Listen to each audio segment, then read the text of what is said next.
Are you going to sign this, or will it be your surviving family members? Okay, I guess that sounds pretty good.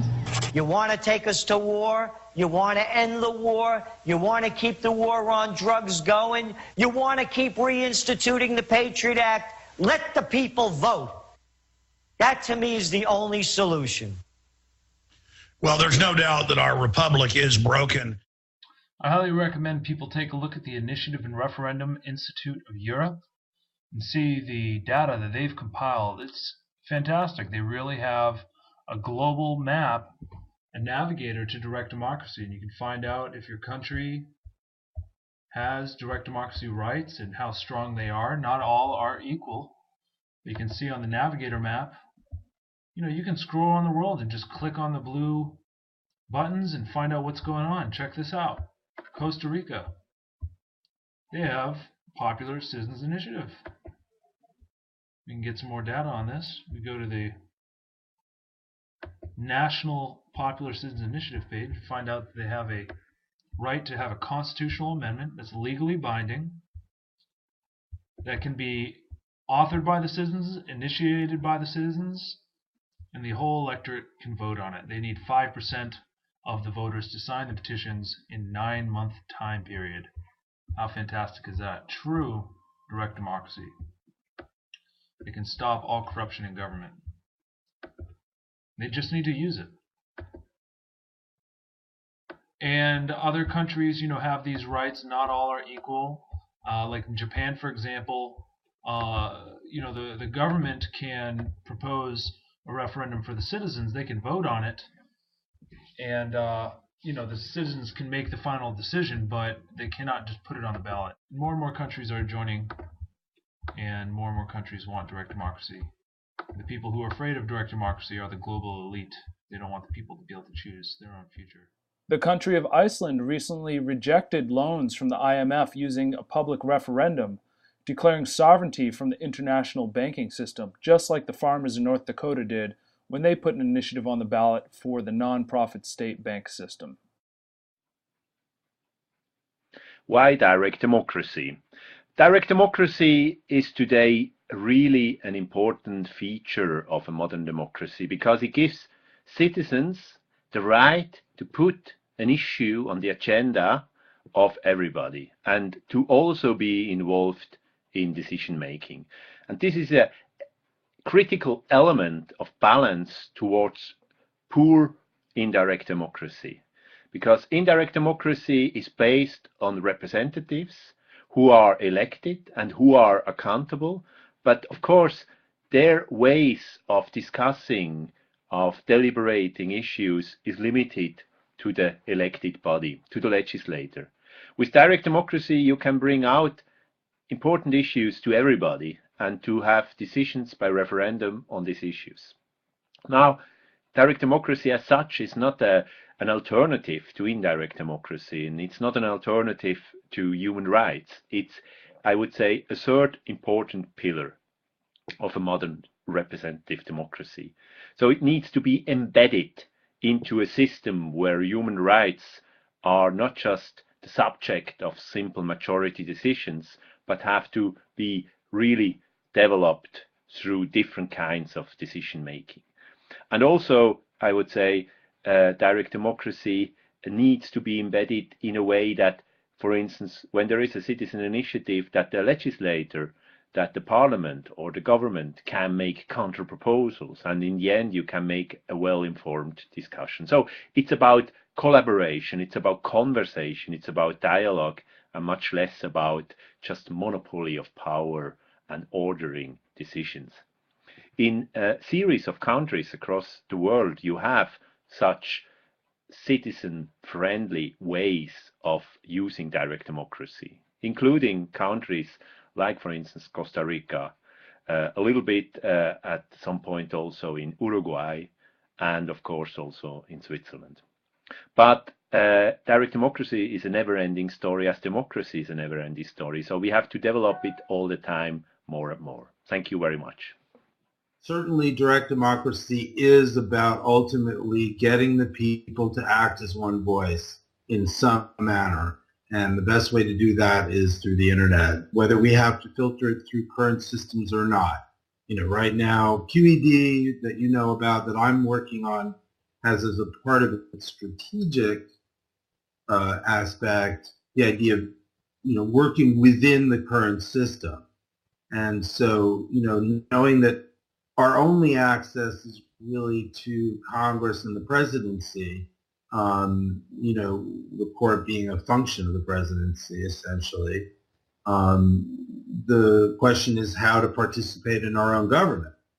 Because right now, as Michael Warnken would tell you, it's something like 400,000 to 1. It's some crazy number of representation that we have right now in Congress. It's just it's insanity. So how could that possibly be representation? That's absurdity. So the idea is to filter our voice through, in my mind, those positions, because they're givens within our system at the moment, in a way that accurately reflects those 400,000 as best as possible. And so, that's a practical approach to direct democracy, I guess you would say, within the American system. Otherwise, having online debating forums that are streamlined to lead to opinions, to actual polls, votes, where we end the discussion with an understanding of how we feel as a distributed collective about a particular issue in an accurate, trustable way that's not molded for us by the mainstream media, et cetera. It's a useful tool for us to get together on any issue, whether it's local, national, or whatever, or just for our own natural use. It's a flexible tool potentially if you can streamline some software tool to aid in that process. And I think Facebook has done not the worst job of it. I mean, those of us who know how to use it well and who group up naturally with people we like to have discussions with and who find the rules acceptable, in some sense about how we discourse, we get a lot of work done. And so it's not the answer, but it's certainly another indicator. It's another proof. And then on the other side of this, obviously, I'm sorry to talk, feel free to interrupt me at any time. I'm just rambling on this. The other issue is inclusion.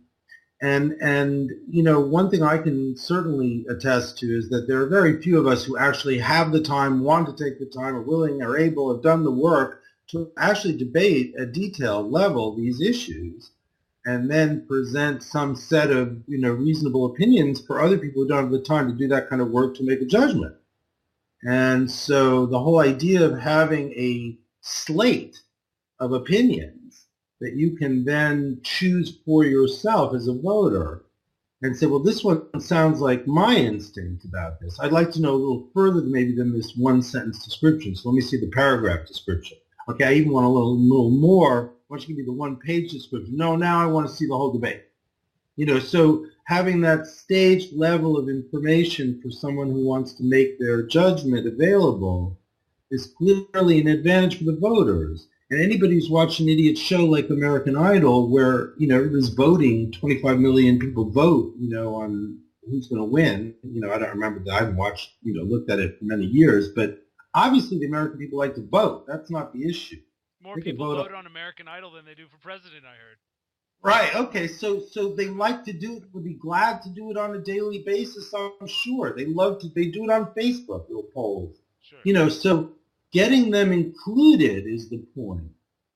Having a way to translate it for them, that democracy, for them is a very important part of the challenge for those who are maybe a little bit more focused on the details than they have to be because they're focused elsewhere. You can also have people debating the actual architecture itself on an ongoing basis.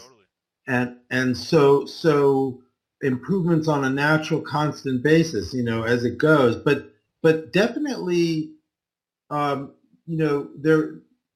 tool itself as a debating, resolving, and that analytical tool can be applied at any level for any purpose and especially QED, which for those who are listening might not know, stands for Quorum E-Democracy. Where the idea is this, nested tree of debate groups, basically, that then filter back up their decision debates to the voting level.